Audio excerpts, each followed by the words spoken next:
Hello, કેમ છો વિદ્યાર્થી મિત્રો? આજે આપણે ધોરણ 12 અર્થશાસ્ત્ર વિષયમાં ચેપ્ટર 4 બેન્કિંગ અને નાણાકીય નીતિ ઉપર વાત કરીએ, જેમાં આપણે ચેપ્ટરની અંદર અગાઉના વિડીયોની અંદર રિઝર્વ બેંકના કાર્યો, જેમાં આપણે નાણાકીય અને બિન નાણાકીય કાર્યો ઉપર વાત કરી. આજના લેક્ચરમાં આપણે નાણાકીય નીતિ, જે આ ચેપ્ટરનું છેલ્લું સ્ટેપ છે, અને નાણાકીય નીતિના સાધનો પરિમાણાત્મક અને ગુણાત્મક ઉપર આપણે વાત કરીશું.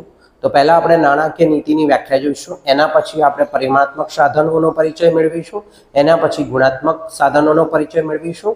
પણ વિડીયો આપણો ખૂબ લાંબો થઈ જશે, તો એટલા માટે આજે આપણે પરિમાણાત્મક જે સાધનો છે એની અંદર એકાદ બે મુદ્દાઓ પર ચર્ચા કરીશું. જેમ કે બેંક ક્રેડિટનો જે મુદ્દો છે એના ઉપર આજે આપણે ચર્ચા કરીશું. બાકીની જે ચર્ચાઓ છે એ આપણે નેક્સ્ટ વિડીયોની અંદર કરીશું.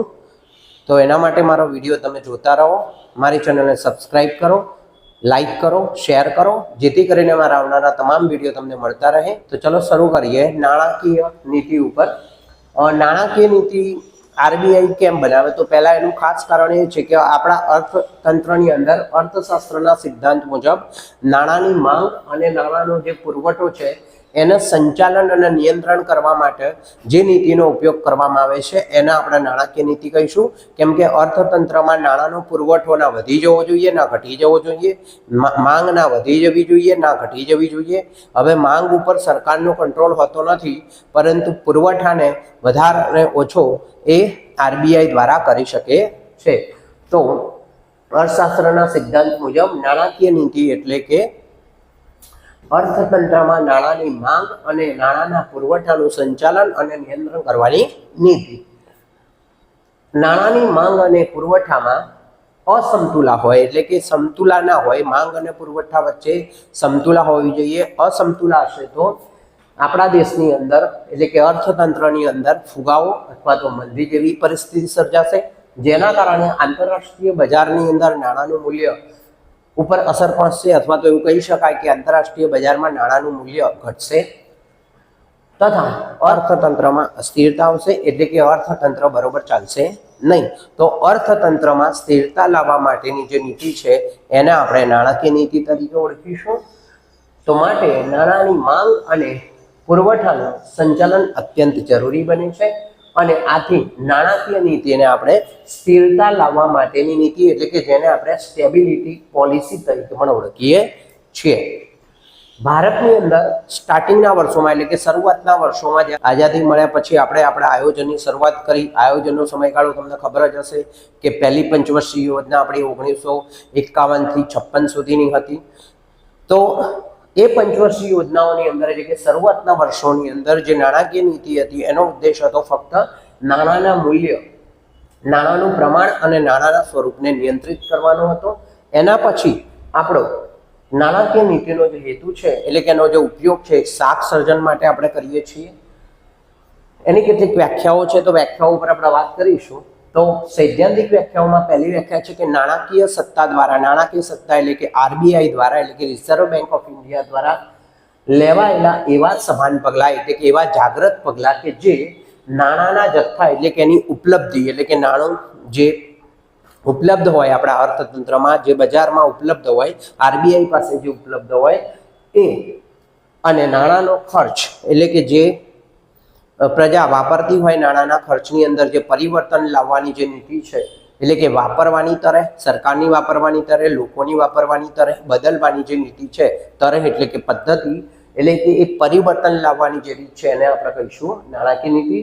સામાન્ય આર્થિક હેતુઓ સિદ્ધ કરવા માટે સર્વોચ્ચ બેંકના હસ્તક, એટલે કે નોર્મલ હેતુઓ સિદ્ધ કરવા માટે સર્વોચ્ચ બેંક, એટલે કે આરબીઆઈના હસ્તક જે પણ કંઈ નાણાંનો પુરવઠો હોય એ નાણાંના પુરવઠાને અંકુશિત કરવાના સાધનો સોંપતી, એટલે કે નાણાંનો પુરવઠો કઈ રીતે કંટ્રોલમાં લઈ શકાય એના સાધનો સોંપતી જે નીતિ છે એને આપણે નાણાકીય નીતિ તરીકે ઓળખીશું.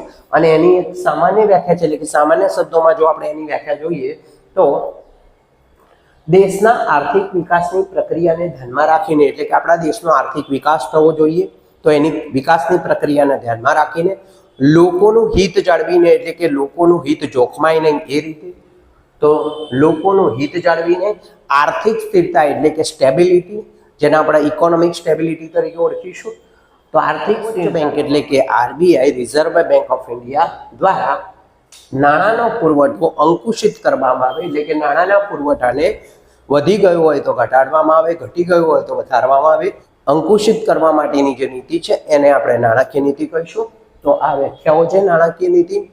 નાણાકીય નીતિના જો આપણે સાધનોની વાત કરીએ તો નાણાકીય નીતિના સાધનોમાં બે સાધનોનો ઉપયોગ થાય છે, એક પરિમાણાત્મક સાધનો અને બીજા ગુણાત્મક સાધનો. પરિમાણાત્મક સાધનો એ એવા સાધનો છે કે જે આપણા અર્થતંત્ર ઉપર કે આપણા આખા દેશ ઉપર, સમગ્ર અર્થતંત્ર ઉપર એક સરખી અસર કરશે અને એટલા માટે આ સાધનોને આપણે સામાન્ય સાધનો તરીકે પણ ઓળખીએ છીએ.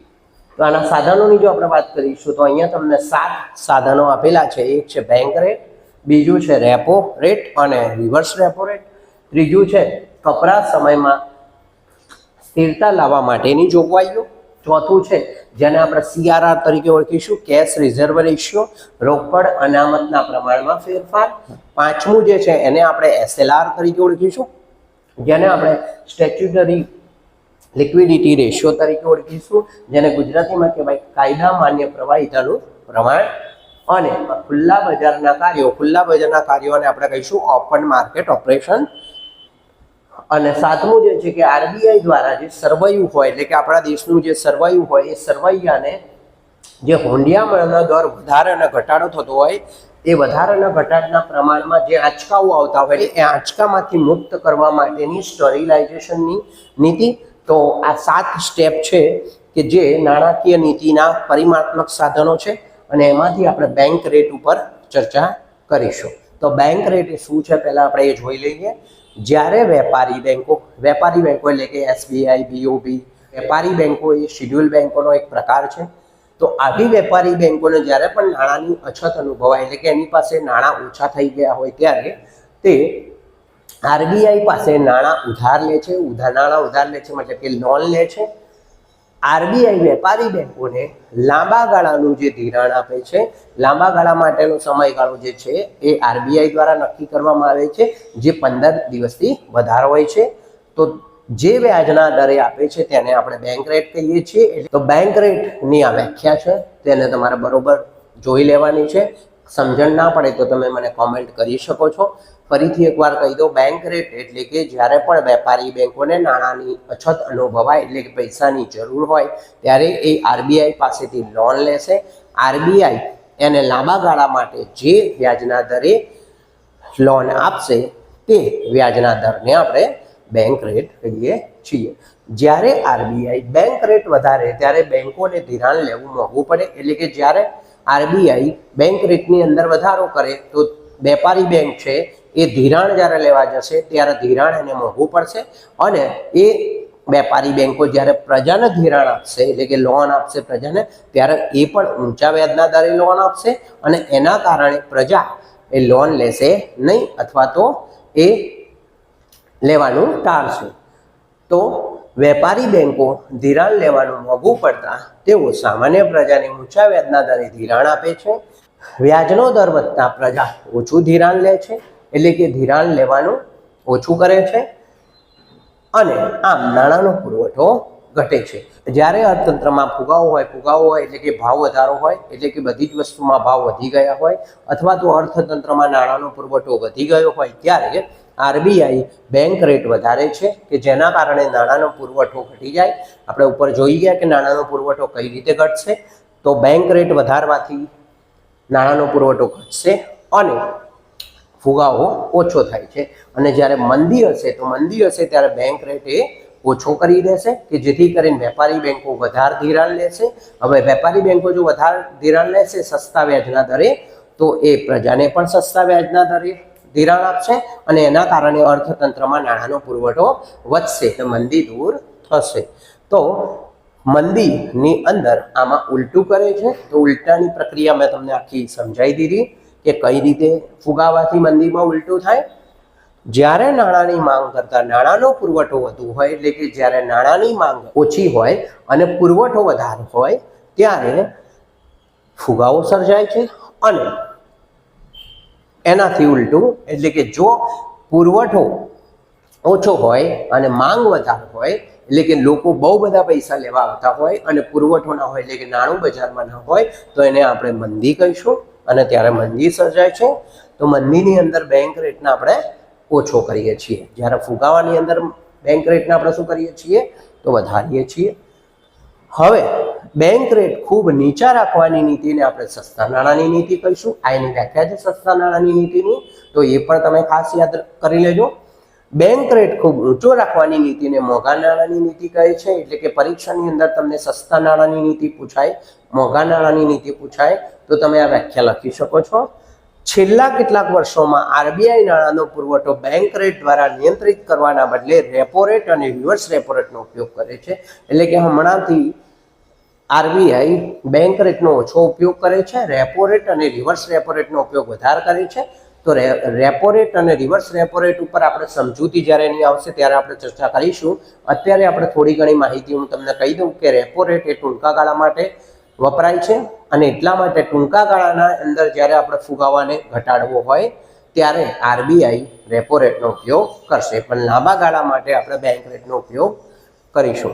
બેંક રેટ લાંબા ગાળાનો રેટ છે, તે ટૂંકા ગાળા માટે બદલી શકાતો નથી. જે રીતે મેં તમને હમણાં કીધું કે બેંક રેટ એ લાંબા ગાળા માટે દાખલ કરી શકાય છે, ટૂંકા ગાળા માટે એને દાખલ કરી શકાતો નથી. એટલે કે ટૂંકા ગાળા માટે આપણે જો કોઈ રેટ લગાવવો હોય તો એને આપણે રેપો રેટ દ્વારા લગાવી શકીએ, કેમ કે રેપો રેટ એ ટૂંકા ગાળાનો રેટ છે. રેપો રેટ અને રિવર્સ રેપો રેટ એ ટૂંકા ગાળા માટે બદલી શકાય છે, અને એટલા માટે એ ટૂંકા ગાળાના નિયંત્રણ માટે સરળ બને છે.